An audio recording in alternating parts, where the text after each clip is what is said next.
Magandang araw mga ka-aerial defense, may ibabahagi na naman ako sa inyo dahil ngayong araw na ito ay may bagay tayong pag-uusapan. President Marcos nagbabala, Pilipinas hindi magdadalawang isip na gumanti laban sa China. Pero bago tayo magpatuloy, wag mo muna kalimutan mag-like, share, and subscribe. Paki-follow at like muna ng aming page na nasa description na ang link. Nagbabala si President Marcos na hindi magdadalawang isip ang Pilipinas na gumanti sakaling mayroong Filipino na masasawi sa ginagawang pambubuli sa mga mangingisda at kasapi ng Philippine Coast Guard sa West Philippine Sea. Muling binigyang diin ni Pangulong Ferdinand Marcos Jr. ang kanyang paninindigan na makikipaglaban ito para sa soberanya ng Pilipinas hanggang sa pinakahuling square millimeter. Ginawa ng Pangulo ang pahayag ng magsalita ito sa 21st edition ng International Institute for Strategic Studies Shangri-La Dialogue sa Singapore. To the first question, what would happen if there was an incident that ended up killing a Filipino serviceman, be they a Coast Guard or in the military and part of the Navy? Well, that would be that would certainly increase the level of response, and if by a willful act a Filipino, not only serviceman, but even a Filipino citizen, if a Filipino citizen is killed by a willful act, that is, I think, very, very close to what we define as an act of war, and therefore we will respond accordingly. And our treaty partners, I believe, also hold that same standard for when the actions, with the joint action, will be undertaken in support of any such incident in the Philippines.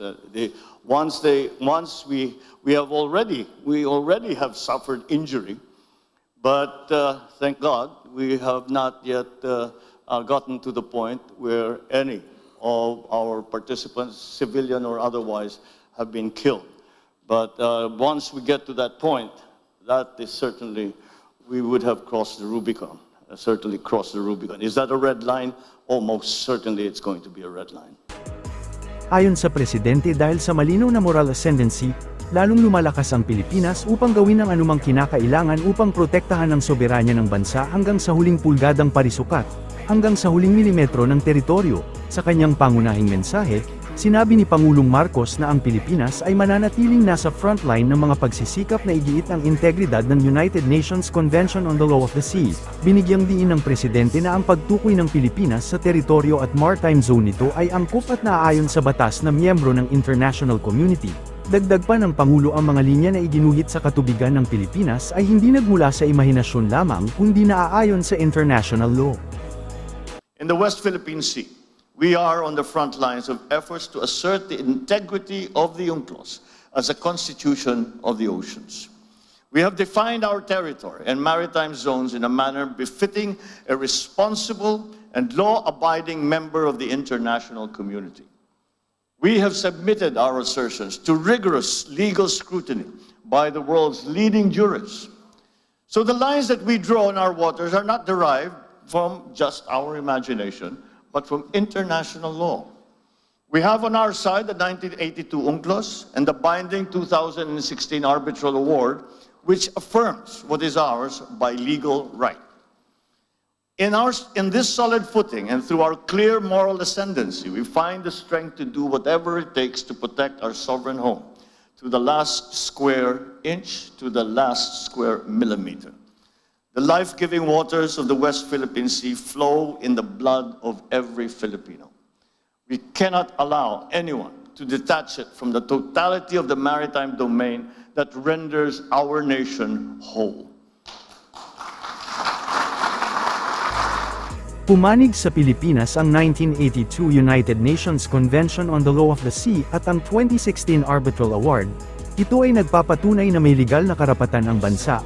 Binigyang diin ni Pangulong Marcos na mananatili siyang nakatuon sa kanyang taimtim na pangako mula sa unang araw na manungkulan siya. Aniya, ang gobyerno ng Pilipinas at ang sambayan ng Pilipino ay hindi susuko at hindi susuko sa China.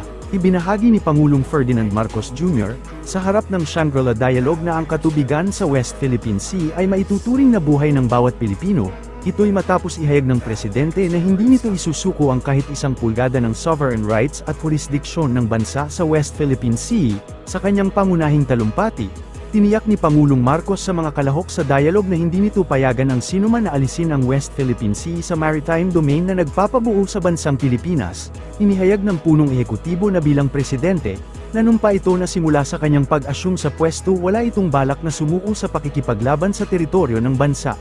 Una nang siniguro ng pamahalaan na protektahan nito ang mga mangingisda laban sa pambubuli at panghaharas ng China.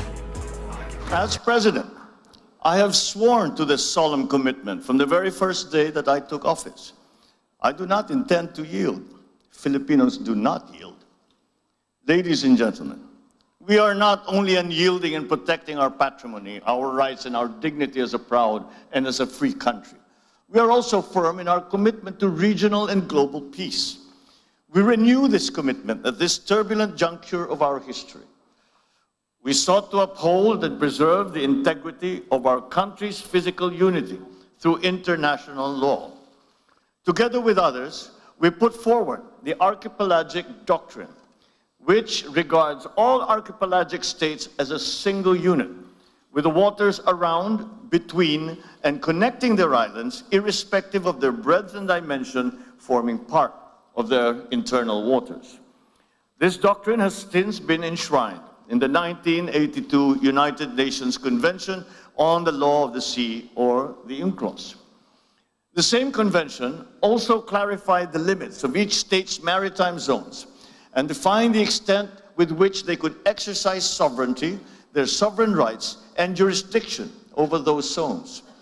Accordingly, we have made a conscious effort to align our definition of our territory and our maritime zones with what international law permits and recognizes.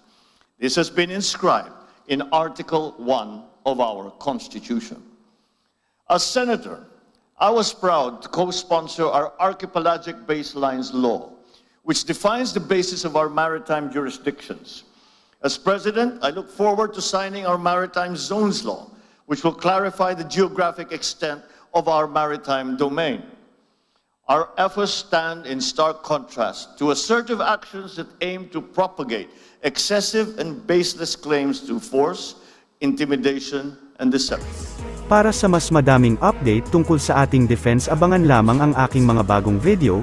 Para naman sa mga gusto magpa-shoutout, mag-comment lamang po at share, paki-follow at like muna ng aming page na nasa description na ang link. Huwag mo na rin kalimutan mag-like, share, and subscribe. Pindutin mo na rin ang bell para updated kayo sa aking mga video. Maraming salamat po.